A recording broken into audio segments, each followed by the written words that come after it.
Sorry. We're ready. You're live. You're live.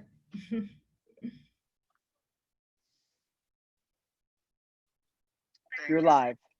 We live? You're ready. You're live. All right. Good evening, everyone. Welcome to another set of these presentations. This actually is the sixth one of a series that I have entitled Latinos Leadership 2020, Honoring Our Past, Transforming Our Present, and Leading Our Future. And in this series, what I have tried to do is look at a historical account of Latino leadership between the year 2000 and 2020. And many people have asked me why 2000 and 2020. And my reasoning is this: needless to say, everyone in this conversation has been part of that, has been many other individuals. But there is a book out there, Latinos in New England. And there is such a chapter number 5. The title of it is Growing into Power in Rhode Island. And what that book details is how we have grown into political power and what made us successful to do that. Because interestingly enough, during the time that we were growing into power, we were being observed by the rest of New England because what we were achieving was not being achieved in other New England states. So I read that book many years ago. It was published in 2006. I bought it. It caught my attention, and I have kept it as reference and as historical account of what we have achieved. And that's why I decided that, you know what, it's 20 years now, from 2000 to 2020, we continue to accomplish more power and we continue to grow. But during that, the planning, I had planned to do this 2 years ago, and then I postponed it to 2020. And then COVID came. And then when COVID came, I was going to postpone it for next year. But then one day I was laying there in bed and I said to myself, you know, Tomas, what happened? Okay, so COVID is still here. COVID's not going anywhere. And what could have happened if you was one of the victims of COVID? Then this history would have been gone, what you would try to share. And that's when I decided, oh, okay, you know what? I'm going to do it virtually. And that's why we're doing it here. And the other thing is that, needless to say, what I'm getting a lot accolades about is from the younger generation, the millennials, the Generation Z's, who don't know a lot of the history that happened within the last 20 years because they were too young. So that is part of an educational process, unintentionally, but that is what's happening. So that's why we are here. And tonight, we have 3 very special ladies in all of the essence of the word. But let me say why I invited these 3 young ladies for tonight. In those 20 years that I am accounting, we have elected 3 Latino mayors and 4 council presidents between 2020 and 2020. But interestingly enough, the 3 mayors and the 4 city councilors, we have elected between 2010 and 2020. Just within the recent 10 years. So, I mean, that is amazing. And besides amazing, it's something that we should be proud of. So tonight, I have with me, starting from my left, Council President of the City Council of Providence, Sabina Matos. Hello, Sabina. To my immediate right, we have the Town Council President, Suzy Alba, from the town of Smithfield. Hello, Suzy. Hi, Tomas. And last but not least, from the great city of Central Falls, all cities are great, by the way, we have my other good friend, Maria Rivera, President of the Central Falls City Council. Hello, Maria. Hi, buenas noches. Buenas noches. And once again, thank you for taking this invitation. Thank you for making it happen. So we're going to start the conversation. And the way I usually do is I allow each one 1 to 2 minutes to do an opening remark. And then from there, we take off. So whoever wants to start with the opening remarks. I can start. So, Tomas, I first want to thank you for this opportunity. I think it's extremely important for us to continue having these conversations about mujeres y personas de color en estas posiciones. So I want to thank you for that. I'm happy to share the space with my other 2 colleagues and presidents of their cities and towns.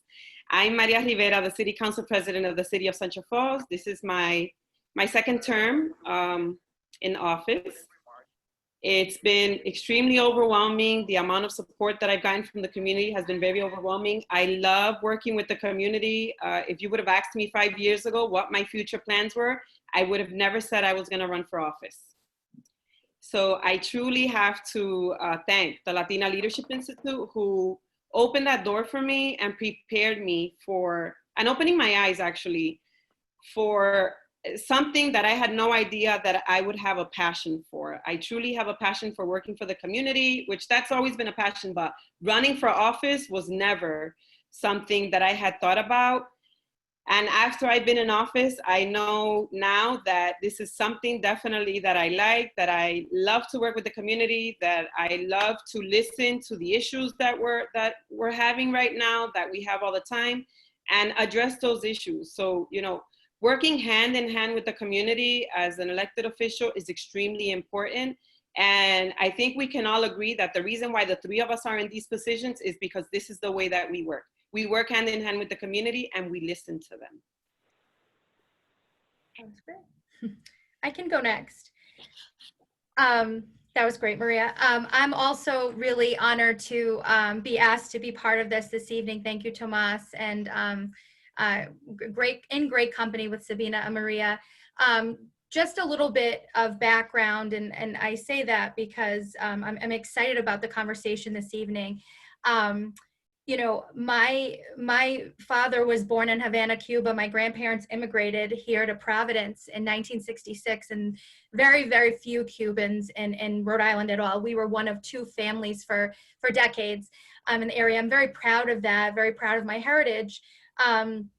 Just by way of you know, historical heritage background on myself, but also, you know, like Maria, running for office was never something, politics was not part of my upbringing. It was never uttered, the words were never uttered at home. Both of my parents worked many, many jobs, so I was very much as much a product of them as I was my community. The town where I grew up in East Providence, which is a melting pot, very, very diverse community. And I had made up of the most amazing families and people who took care of me as their own. So I think a lot of, you know, my background and my upbringing, you know, impacted my desire to give back, right, to the community and give back to the state that was so good to my family when they immigrated here, you know, almost 60 years ago, you know, 50 or more years ago, and then certainly in the 38 years that I've been alive. But I will say that, I'm incredibly proud to be in elected office in Smithfield and in Rhode Island. This is my 4th term on the Smithfield Town Council, so I'm running for my 5th term, finishing out 2 years as council president. There's nothing like municipal government at all. I always tell young people and folks who are interested in public policy and getting involved in their communities that you really want to start at home, right? I give kudos to people who want to run for higher office right away, jump right into a general office seat or a senator or a representative, but there's nothing like, all politics is local. There's nothing like being able to make a difference for my neighbors, literally and figuratively. And over these, you know, these almost 8 years, I've just met such amazing people who live here in Smithfield. Now that I'm a mom, of course, to a little boy also, I think the stakes are even higher for me to make sure that our community and our town is thriving. So I'm really excited again about this conversation, and I know that there are many, many Latino elected officials, not just council presidents and mayors, and we get together fairly often thanks to Secretary of State Nellie Gorbea, but I know that, you know, what the Latinx or Latino Hispanic population of Rhode Island looks like is very different. Where, you know, here I am of mixed heritage, but very proud of that, and serving in a town like Smithfield that's predominantly white, predominantly conservative. So I think a lot of what we perceive Latino leadership to be, or the issues facing our people and our community, is very different today. So again, thank you so much for joining me. I'm looking forward to the conversation this evening. You're welcome. Thank you. Thank you, Tomas, for the invitation. And likewise, it's a pleasure for me to be here with Council President Maria Rivera and Suzy Alba. It's good to be in good company. So I know Tomas knows my history in community and in politics. I think I met Tomas when I was doing work study at CHISPA, so it goes back some time. Oh my God. I think that was the first time when we met. Yes. And but in reality, I never thought I was going to be running for office either, just like the other two council presidents have said. And it's very typical for females. If you look at all the research, it says that for females, you got to ask those 7 times to run for office in order for us to do it. For males, it's not, it's easier. Males most of the time says, yeah, I'm going to do it, and just do it. We start thinking about all the reasons why we cannot do it and why I'm not ready, I need more time. So in my case, it was the same situation. And honestly, I was involved in my community. I remember I never thought I was going to run for office. I got involved through the Rhode Island Latino Political Action Committee, and also with the Civic Fund, through my friendship with Melba de Peña, como decimos nosotros. So through my friendship with her, I got involved with some campaigns.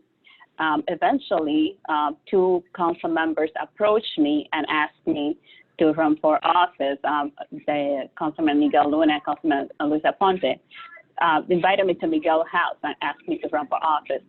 The first thing I said is no, I'm not going to run for office. They told me, you know, don't make a decision right now. Go away, think about it, and let us know. And then after thinking about it, thinking about where I was in my life and a transition from my college, my career, I thought that was a good time. And I said, I have nothing to lose. Like, if I win, I'm going to be able to get a lot of things accomplished and help my community. If I lose, well, I gained the experience. So, and I didn't win the first time I ran for office, and which was quite an experience. But and in the second time around, I didn't think I was going to run for office, and I did it again. So, but yeah. So you never, I never saw myself as a candidate. I really enjoy helping other candidates. I really enjoy election days. Oh my God, all the adrenaline going on. Did we contacted this person? Did we got this person? That's really what I really enjoyed. And I never thought I was going to be the candidate. And here I am today. You know, and it's interesting listening to all 3 of you, because none of you had thought about running. And what I find is that very few people do I meet who say, oh yeah, since I was 6 years old, I plan to run for office. Most people have don't plan that way. But, you know, among what every one of you mentioned, the other part is that, as Suzy mentioned, Rhode Island is not the Rhode Island of, you know, back in the 60s, not even back in the 90s. And I say that because I remember in the 90s, one of the concerns was, you know, in the general politics, where are the women? How come women are not running for office? You know, Charlie Bass, I still have many articles, many editorials that he wrote asking that question. You know, and then very much the other part that I want to touch is what Councilman Matos mentioned, because we saw that when we started, you know, before we started the PAC, actually it was with Victor campaign. One of the things that we noticed was that 96% of the individuals, of the volunteers in that campaign were women. Yeah. a woman. And if you look at most campaigns across the country, it's the same thing. So that's when we started thinking, we say, we have an issue because most of the women are in the background and we need to bring them to the front. And then the other, in my particular case, back in the mid-90s, I read an article, a research paper from California that stated that Latinos needed to change their tactics because male were running for office. Yet the research said that Latinas were more electable than Latinos. And I must say that in Rhode Island, it has been proven many times over. So now we have, out of the 4 council presidents that we have had, only 1 has been a Latino, or the 3 are right here. And I mentioned that in the essence that, the other part is the path that could happen. And I'm not making any projection. Well, I can say it because we already have somebody who could become the first Latina mayor in the state of Rhode Island. And that is the truth of each one of you. What I have in front of me is initially the next Latina mayor, the possible Latina governor, and who knows how far each one of you can go. So I want to start with Council President Rivera, who very much already set in that path, and very much is what has been your experience as Council President? So I'm not sure, everybody here on the panel knows that for me, everything has happened very quick, right?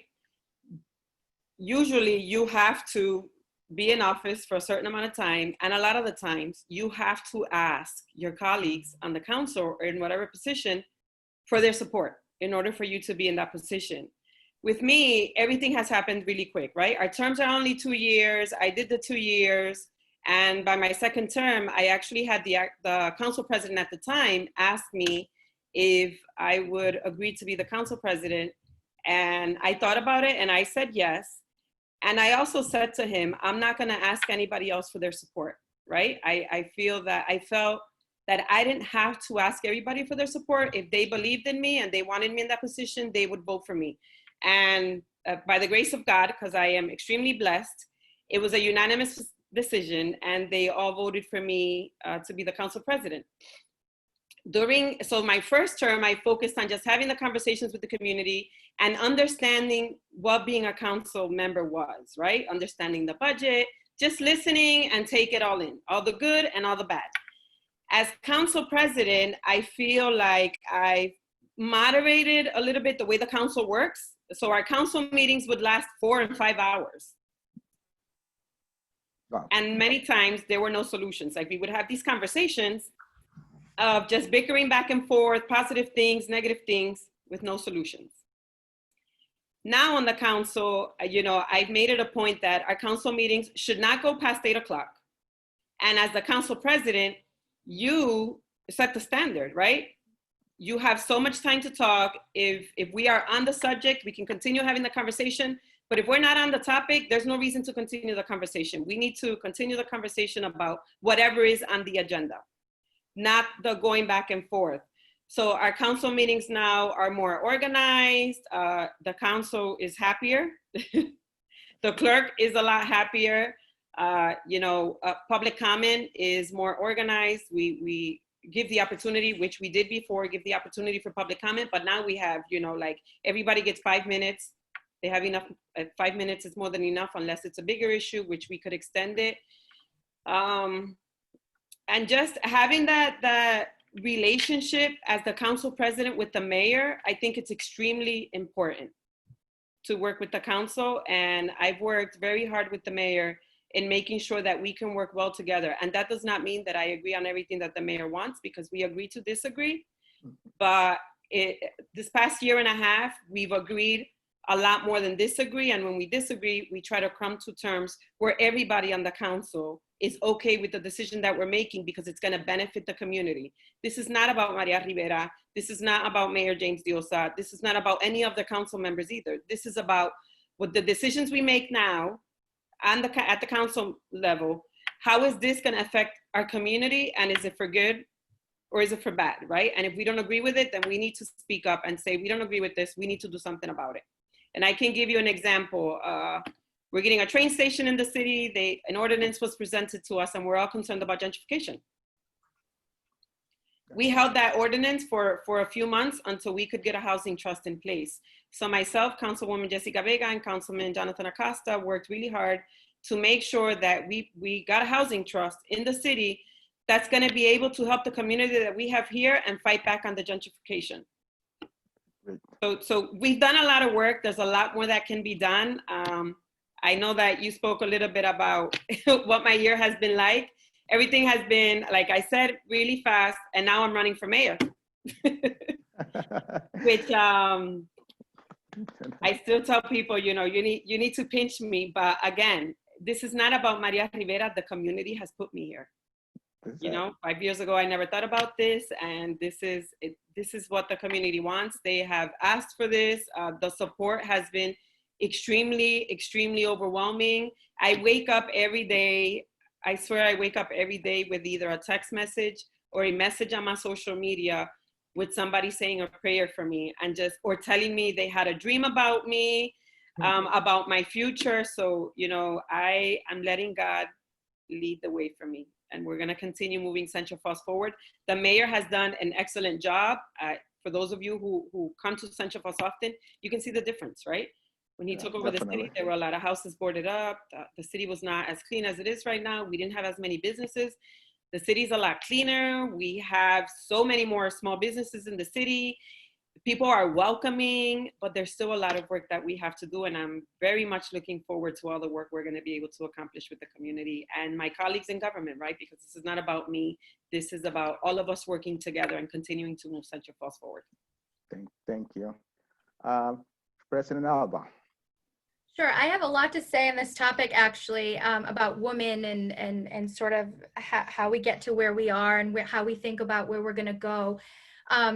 I will say, I think that gender and age sort of come hand in hand. I would have to say that you're seeing many more millennials running for office, millennial women like myself. I just make it as a millennial by 1 year, my date of birth. So the older we get, we cling on to those things. So, you know, I think for me, my youth and my gender are something I'm very proud of. I do feel innately, though, and I don't apologize for this, that women they are amazing leaders in the public sector and otherwise. I think we're compassionate. We have grit. I think we make great mentors. We're willing to ask for help. All of those things were what I saw in women that you know, inspired me all the way from high school through college, and then now in my work, both at Rhode Island College and then as a town councilwoman. So, you know, I think, you know, as Sabina mentioned, I also love campaigning and knocking on doors and listening to people. And I think people are much more willing to open a door for a woman, to be honest. And I think that, you know, and I don't know why, but I think I've been, you know, over the last 4 terms, very successful because, you know, we have partisan elections in Smithfield, which can be very difficult. You have Republicans and Democrats that run for so many seats in town government, but I never really, as proud as I am about, you know, my party affiliation, I really ran as Suzy Alba, as, you know, as a mother, as a wife, as a public servant, you know, as a higher education leader, and you know, it just being who you are, I think, is what takes everyone so far. And I know people who think about running for office, like, I don't know enough, right? I'm not an expert, or, you know, you don't have to be. You have to have the passion, your integrity, your drive, and then for your community, and all of those things follow. So what I did want to say is, because of my gender, I think, but also my youth, I looked at things differently in Smithfield. So the town had been run for many years by folks who have been involved for decades, and we needed some fresh ideas. And, you know, so I helped spearhead a youth commission that we're starting this year. You know, started a girls leadership program for high school students. Again, all of these things have to happen early, right? helping right now to build a brand new elementary school and spearheaded, a $45 million bond that's going to, transform our public education elementary schools in Smithfield. So all of those things are through the lens of sort of looking at the future, right? And making things better for the youth. So I think, I'm happy to see more women running. I think when women run, they win. I'm happy to see more young people running because we're the future, right? Millennials and folks that are even younger than us, the three of us and four of us, quite frankly, are the future. But I'll close by saying, I can't speak enough to getting involved on the local level. I didn't talk a little bit about this, but before I ran for office, I also was involved in town boards and commissions and board of directors and nonprofit organizations, and got involved in organizations like Leadership Rhode Island. So I think that, folks, you have to have someone, I think, that inspires you and asks you to run or tells you you need to run. And I've been trying to be that person for other folks. I'm not ashamed to say I recruited a ton of people to run for office this year in Smithfield, and a few of them are Republican women who are running for town council. And people would say, Suzy, why would you do that? They're your opponents, right? And I'd say it doesn't matter to me what party they're from. I'm approaching my 10th year if I'm elected again on the council, and I have plans for the future, and I want to bring others up.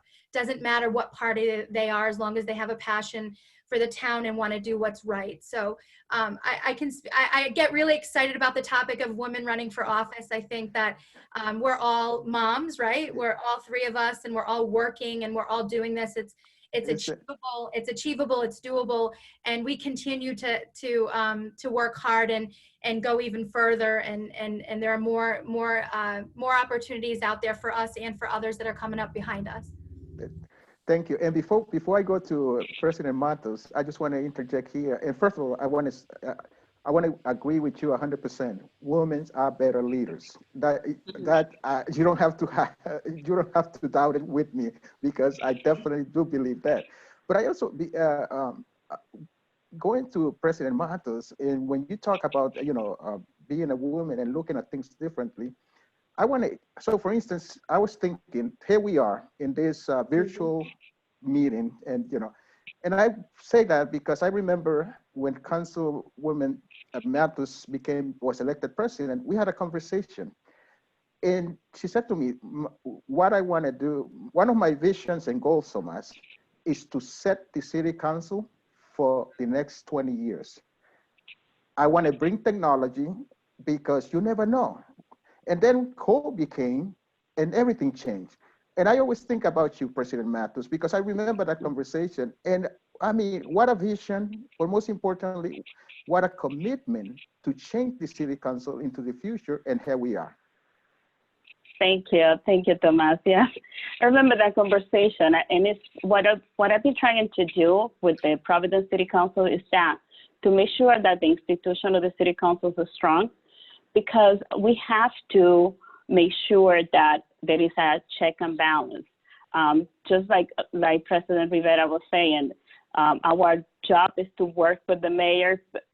We try to do our best to work in collaboration, but we have to agree to disagree. There are going to be times in which we're not going to be in agreement. And the way how I see the institution of the city council is the check and balance. Right now, I have to say, I have disagreements with the mayor's policies, disagreement. We have different point of view. In some occasions, in other occasions, we are in the same page. One thing that I have to say is, I can say about this mayor, his mayor is not corrupt, right? But what would happen if we get to a point in which the city has a mayor in that is corrupt? We need to have a city council that is strong to be able to be the stop for all the craziness that could happen.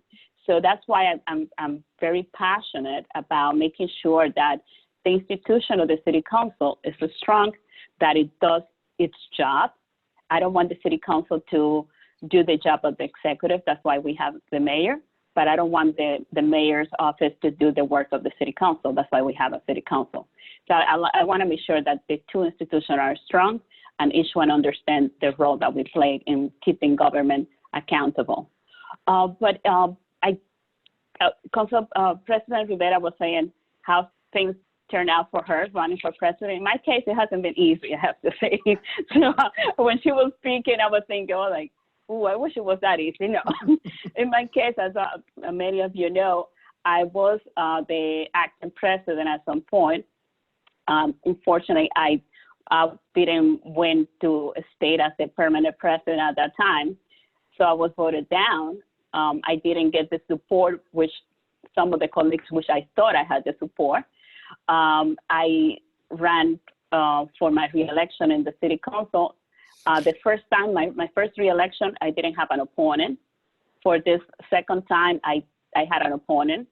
And actually, I think a lot of people was counting me out. Didn't think that I could win my reelection. Didn't think that I could win to become president of the city council. That was not, a lot of people thought it was not possible.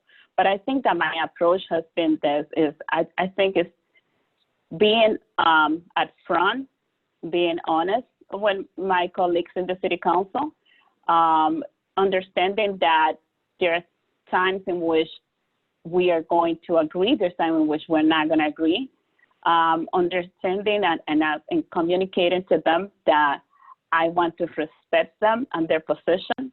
I want to understand that sometimes, even though there are issues that are important to me, for that council person, maybe that issue could be problematic, and I have to respect their position in trying to build consensus. And let me tell you, it takes longer to get things accomplished, but it's a way in which I make sure that the council members are making decisions, not because they feel pressure to make this decision, but because I have been able to provide that enough information, or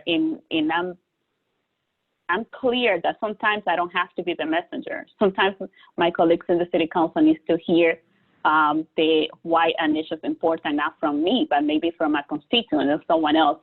But I'm willing to take the time to make sure that my colleagues in the city council can come along and see why an issue is important. And yes, it's harder, it takes time, but I think it's the right way to do things. And just being honest and understanding that sometimes they are not going to be able to be with me in an issue. And I have to be able to work across the aisles, which sounds crazy because in Providence, we're all Democrats. You would think that is so. So we have Democrats and Republicans. But unfortunately, there's council members that have different visions than what the leadership has right now. But I try to keep the lines of communication open with them. But I want to say, you know, we're all Democrats, but we also understand that, you know, there is all type of Democrats, and that's part. Yeah. So conformity of party doesn't necessarily mean collegiality to do and look for the best for a city, and that's been proven over and over. And you know, but I just have to throw that in there. A subject that I want to touch with all three of you, because all of the three of you have alluded to it, but I also haven't read about you. I know that it's housing. Housing continues to be a big problem, no matter what, in Rhode Island. And I know each one of you have addressed it in different ways. You know, there's a lot of conversation. The governor say, you know, I think she just doubled the 25 million for housing to 50. But I would like to hear, based on your experience, what do you think is the solution for housing?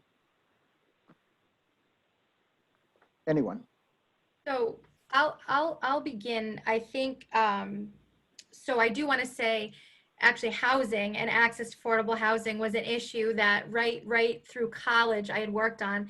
Actually, as a college student, back when Noreen Shawcross was the director of Rhode Island Coalition for the Homeless, and Nellie Gorbea was at Housing Works Rhode Island before she was Nellie Gorbea. Oh, yeah. So, you know, I remember, you know, I had alluded to this earlier. I just want to back up because I think, again, for young people and people who don't follow this issue, they don't understand really the core you know, or they're, you know, they have housing. So a lot of people don't think sometimes it's self-preservation. You know, me and my family have a house, we're doing okay. And, you know, we work, we have a job, you know, so there are a lot of underlying issues, but I think, you know, all the way from working on those issues and I was in college, so much has changed, but a lot has not changed at all, which is kind of sad because in a small state like Rhode Island, we really should not have a high homeless population. But I think it comes down to affordability, right? So people say, well, Suzy, you're in Smithfield, right? Smithfield's doing well financially. Housing's not an issue there. Well, the affordable housing we have in my community is mostly for the elderly. It's senior housing and it's for the disabled.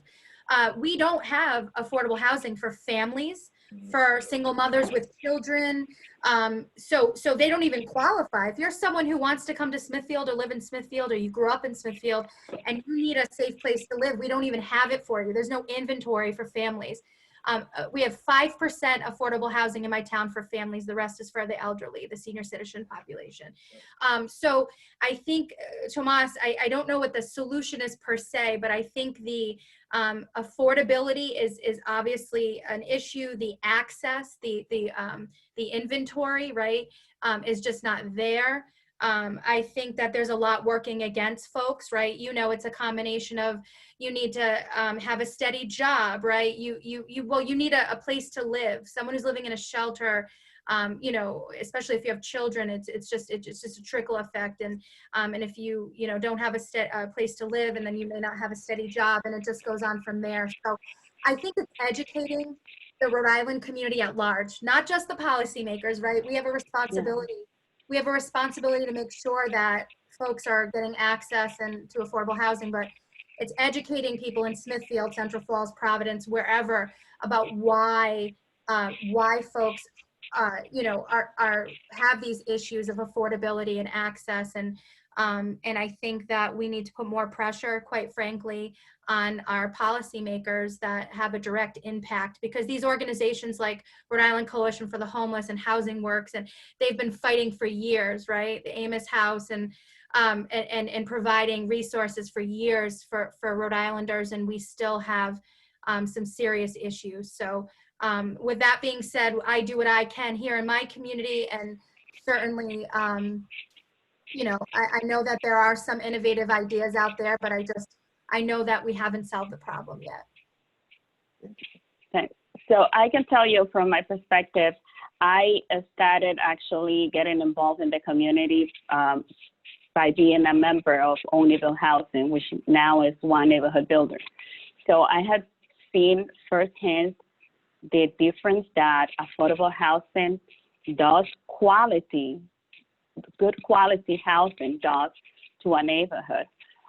You can see just my neighborhood in Owneyville, the transformation that had happened because of all the investment that has been made to build affordable housing and to make sure that the people in the neighborhood are able to live in good quality, decent and affordable housing. And it has gotten to the point in which one of the biggest challenges that I have right now, or that we have right now here in Owneyville, is making sure that the neighborhood continues to be affordable. That's the challenge that we have right now. There was a time in which people didn't want to say the word from Owneyville, or everything negative makes a reference to Owneyville about negatives. Right now, we are in a position in which we're a neighborhood that people want to live in. And the challenge that we have right now is to make sure that we have affordable housing available. So what we have been doing for the neighborhood, and what we have been doing in the city council, is to make sure that whenever I support a project that is coming to the neighborhood, that has a combination of affordable housing in there. A good example of that is the 60 King project that opened up about 2 years ago. That is a mixed income housing, mostly affordable. Right now, there's going to be a new project coming on board soon, the Paragon Mills. And what I'm looking for out of that project is affordable housing to be included as part of the mix. And I understand that there's challenges right now into for constructions to renovate a building. But if there's going to be support from the city of Providence, from the city council, what I ask for is that the project includes affordable housing on it. So those are the things that we can do. And the city council, we just made it stronger our housing trust fund to make sure that whenever we issue a TSA or a tax stabilization, 10% of those dollars are going to be dedicated for housing through the housing trust fund. So we've been taking a little step here and there, but I think I want to take things to the next level. I think we need to look at our zoning and make sure that we can add more density to the city of Providence in different areas in order to ensure that we're going to be building the housing that is going to be needed for the demand that is coming. So there's different steps that we're taking, but I'm going to highlight those. And the other thing that, before I transition, is the other thing that we're doing is we're trying to prevent homelessness, because we have been experiencing in the city council with constituents that call us with issues, and there is not help for someone that we know is about to become homeless. And that needs to change. The federal definition of homelessness, you really have to be homeless or on a shelter. But we have cases of individuals that either their house caught on fire and they get displaced and find themselves homeless because of that, paying up for a hotel to stay there, or because the city condemned the property because of code violation. So what we're doing right now, which is going to be on the council meeting for tomorrow, is we are putting a resolution to create a pilot program to assist individuals of victims of fires and in the case of displacement.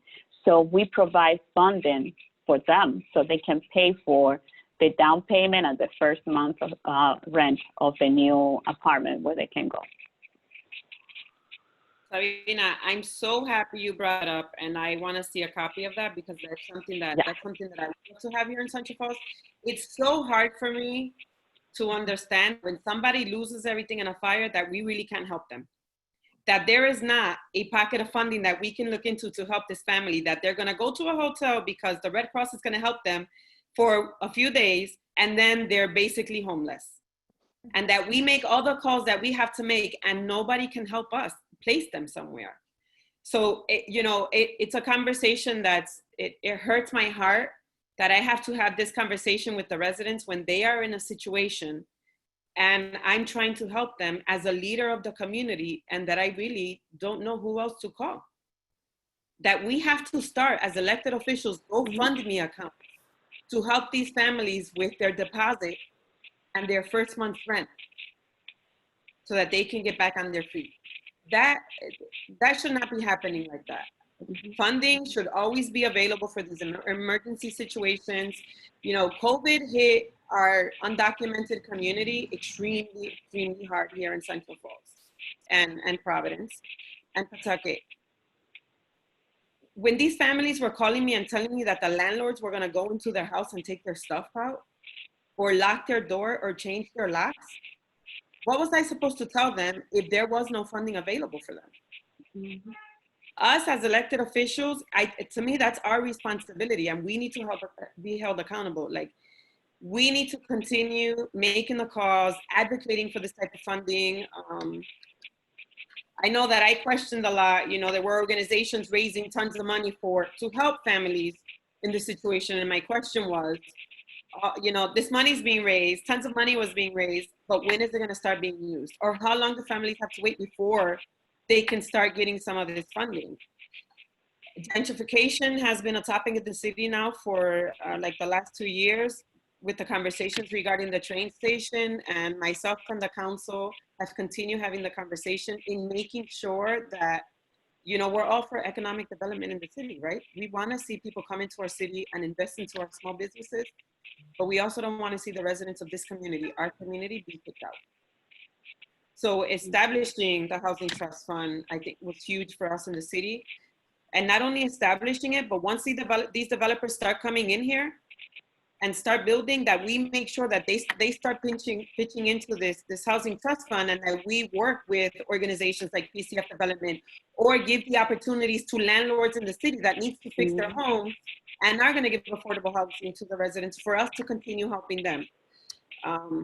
It saddens me. It saddens me that there is really no plan in place, right? And that we get funding and the funding goes right very quick, which means there's a huge problem that we need to continue addressing, and us as leaders need to be held accountable, and we need to continue holding the leaders above us accountable, and making sure that they continue to advocate for this funding and that it's coming to the right places, so that we continue helping our families.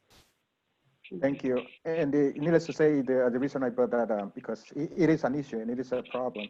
But I also want to share with you that I grew up in Boston. When I arrived here, my parents, we ended up in Boston. And I saw many transitions in Boston back in the 70s, 80s that I've seen here in Rhode Island. But one that I remember was when Boston changed their developments in downtown Boston, and eventually around the whole city. And it was that, developers have to pay a housing fee into the city for housing and affordable housing. But what I see, the difference that I see in Rhode Island is that there is a fee that pays, but it's not necessarily for housing. And then at the same time, back in Boston, what they did with that fee, what everybody said, they did some financing, local finances at the city and state level. And Boston, in the last 40 years, has built more affordable housing. It hasn't resolved the problem, but what I've seen is the amount of affordable housing that was built and redeveloped in that period of time, and compared to here, where we're still trying to get housing. So, but that was the reason for my question. Believe it or not, we are in the last 10 minutes. Time goes by fast when you're having a good time with, all of this. It does. Right? And I don't want to abuse the honor that you're giving me with your time. So we're going to start heading towards closing, but I'll ask you, and some of you mentioned it already, is needless to say, future plans. Again, you're all still very young. But before I move into that, I also want to recognize Council President Matos, who this year celebrates her 10th anniversary of being elected, to the City Council, and also the, being the first from the Rhode Island Latina Leadership Institute to be elected. And then, needless to say, there's been many others. But again, you're still very young, and Senator, I was going to call, President Matos is termed out. We know Maria we already know where she's going. Suzy mentioned that she has plans and is running into the 10th anniversary. So what are your plans into the future? So, I'll start. So first of all, because I know we're in the closing, I just want to acknowledge and recognize my colleagues from the City Council that supported me for me to become president, and that has been a strong supporter on the issues. And I'm especially because we just talk about housing, I have to give a shout out to Councilwoman Mary Kay Harris, which is that she's been fighting really hard for the housing, affordable housing here in the city of Providence. So what is next? I'm term limited as a member of the Providence City Council, which is another conversation that probably is going to take us another hour, that I can tell you about the things that what it means to the city of Providence having council members that are term limited. Most of us that has been here for a while are term limited for the next election. I love the work of the city, so my plan is to continue to doing work in the city. So I cannot run for re-election in the city council. So what is going to be open is going to be an open seat, was going to be the seat of mayor. So that's what I'm looking at as the next step. So I'm looking at running for mayor, and that's what I'm getting ready for. So I'm going to follow the step of Council President Rivera. Matos 2022. Yes. Well, I'll jump in. I can't run for mayor because we don't have a mayor in Smithfield. So we have a town manager form of government.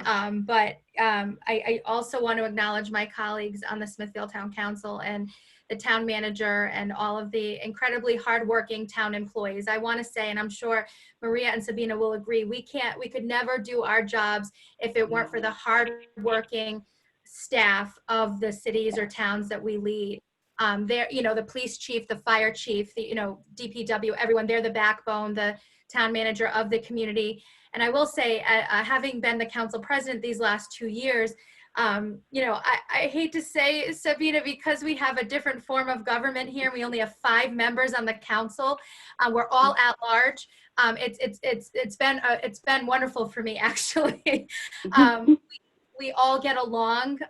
We all get along. We've made a lot of progress. My plans right now are for the next, hopefully get reelected for my 5th term, which will take me into 10 years, as Tomas mentioned. And I just mentioned we have a $45 million elementary schools project happening. My son will actually be entering kindergarten with a brand new school. So how incredibly rewarding is it for me that I had a part in that. And all of the other 5-year-olds will be starting in a brand new state-of-the-art Rhode Island public school. We're building a new fire station in Smithfield in the 117 Route 7 corridor where Bryant University is in Fidelity. Right in that quadrant there in Smithfield is just so much opportunity for growth where Navigant, Bryant, Fidelity, we have a lot of areas for growth, and I'm going to be focusing on economic development and working with the Commerce Office to bring in, so the next couple years I have big plans, but looking down the road, I've looked at always been interested in running for the General Assembly seat because again, my passions and where I started were statewide issues, really affordable housing, just so many issues that I've worked on over the years are truly can impact not just the folks here in my town, but the entire state. So I think my next steps, can't say when, but will probably be to run for a seat in the General Assembly.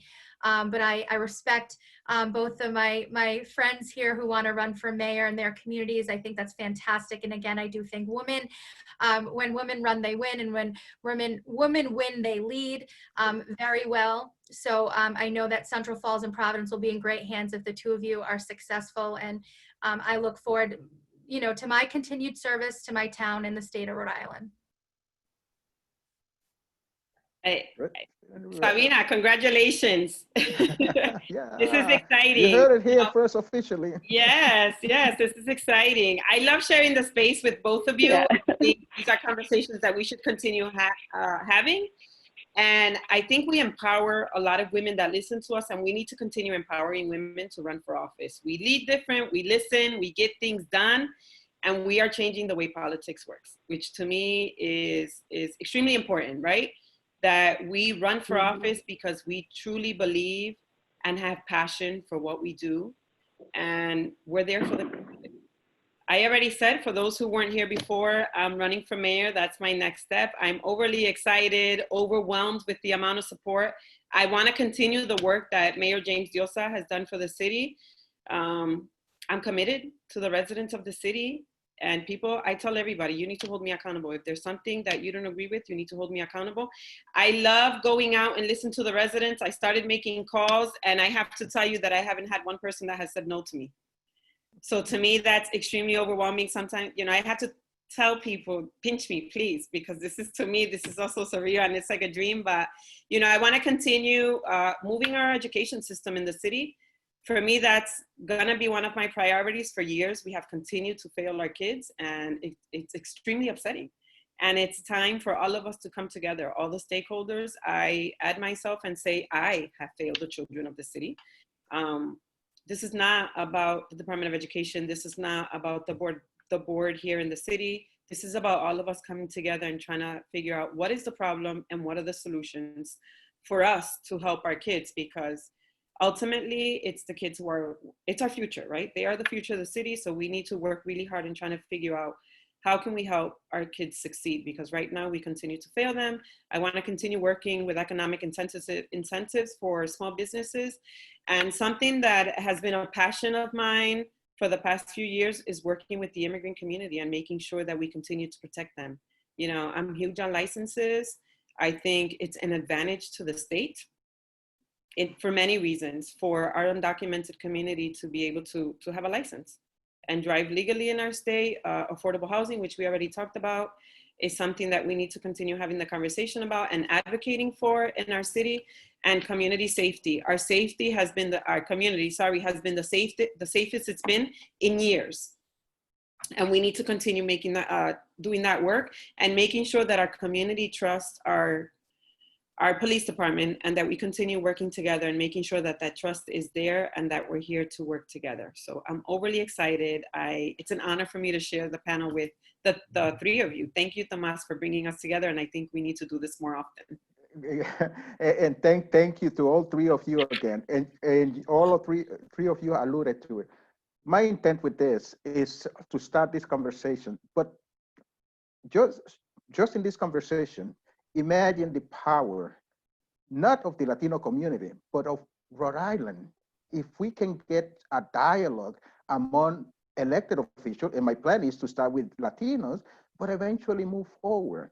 You know, we have many national organizations, but we don't have anything local that brings elected officials, Latinos in particular, together. So all of this leadership 2020, that's the vision, that we need to start working together. I was rereading the book, Latinos in New England, and there was something that caught my attention in the introduction, which I was aware, but I didn't realize that it was well documented. And what it says, so in that study, the research was in all 6 states. And they mentioned Rhode Island was the most successful getting elected official. But one of the conclusions was that what they have found, that even in Rhode Island, where we had as much success as we did, and more success than the others, we had something in common with the other 5. And it was that there was not a cohesive plan, a cohesive policy plan for Latinos in any of those, in any of the cities. So again, I mentioned that because this conversation is looking into that, where we can bring, you know, everybody has been elected, everybody has a voice, and an example of that is what happened with Colby, when, the 24 elected officials in Rhode Island signed a letter for the governor saying, we need change. We need you to address our community's need. That was powerful. And that's, to me, is an example of what we can start. You know, so the next cycle, election cycle, is keep these conversations going. So definitely we're gonna keep doing it. We're gonna do it more often. Thank you very, very much once again. I appreciate you giving me your time. And until we meet again, which will be soon, thank you and have a good night. Thank you. Thank you, Tomas. Thank you. Thank you. Yeah, you too. So the live stream is stopped. Thank you, everybody. That was great. That was too quick. I thought it was 8:30 I for know. some I reason. thought it was I 8:30. know. Where did Tomas go? I don't know. Se fue. He peaced out. He was like, I'm done. Mic drop. Done. That He was did a great. Brian Principe. I was watching it from the how many, we had about 20 people at one point, I think, which is great, or more. So if you do a watch party, and I was gonna ask everybody to do this, if you do a watch party, it taps into their pages and asks people to keep joining the watch party. So Oh, we each had like different Okay. people. I had about 22 at one point on my watch party. Oh, I I didn't had do a like watch about party. 20 in my no, I watch didn't party. do one. I had We about, had 25 on ours. I have like top 20. I didn't know how to do a watch party. That's okay. I can I'm have a getting watch a party So now. text do I. I'm getting a text from Deb Perry saying, great job on Zoom. So people were watching. Yeah. No, this was good. I'm glad we had this conversation. And I'm honored to be able to share the space with you, Sabina, and you, Suzy. And we need to continue the work. Suzy, no esperes mucho. Just saying. And thank you all for being Now, so thank amenable to changing platforms so quickly. I Thank you, apologize. Billy. No, thank you for you're Our the king of system is a little problem bit solving. different than So Billy, are you able to email us, sorry, like the YouTube link or something? I don't know. I'll actually send you the video, Okay. but unfortunately I haven't stopped it yet. So this